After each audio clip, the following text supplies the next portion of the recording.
Gusto kong pagdating ng araw, makalipat ako ng mas maayos na trabaho.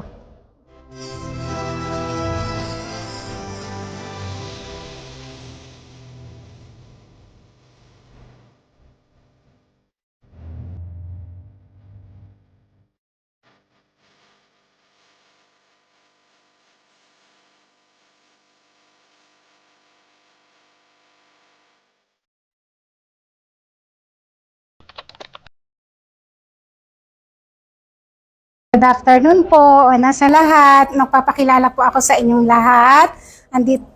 Dito po ako ngayon sa Kuwait. Unang-una po ako po I am Leia Marcelo. I'm working in a Sur Tower building as a hosting.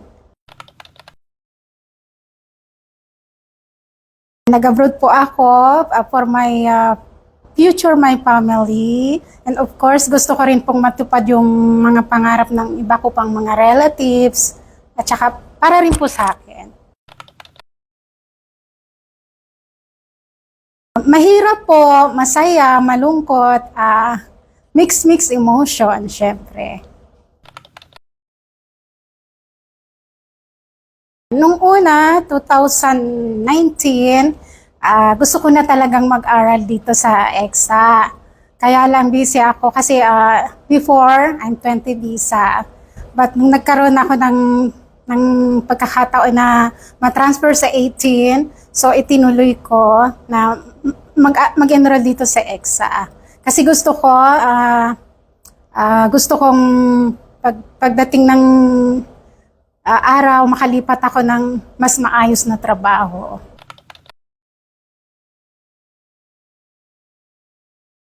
Hindi po, bali 1 year ago pa, bago ulit ako nag-enroll.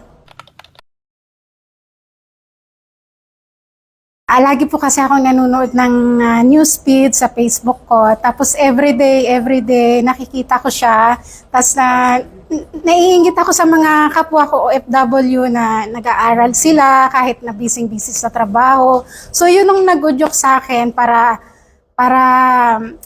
mag-enroll dito sa EXA.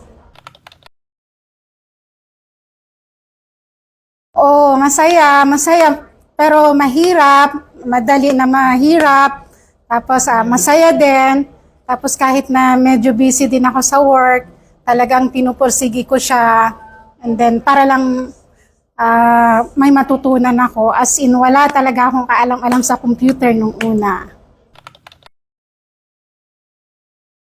Marami. Unang-una, nung unang pasok ko dito, wala akong alam mag-open ng computer, sa mga lettering ng yung mga keyboard, ganon. Pero ngayon, marami na microscope, PowerPoint, Windows 11, at iba pa. Medyo mahirap, sa totoo lang, as in mahirap talaga. Kasi sa umaga, maaga akong pumapasok sa work. Tapos, pag-off ko naman, nagpa-part-time job ako sa labas. Tapos, isasabay ko din tong exam. Pero, kailangan talagang makapag-aral ako sa computer. Kasi yun yung dream ko dati pa. Before talaga, as in 0. Ngayon, maybe 9 na, 9. Laban lang tayo, huwag tayong susuko. Kung ano yung dream natin, sundin natin yon kasi makakamit natin ang mga pangarap natin. Kagaya ko.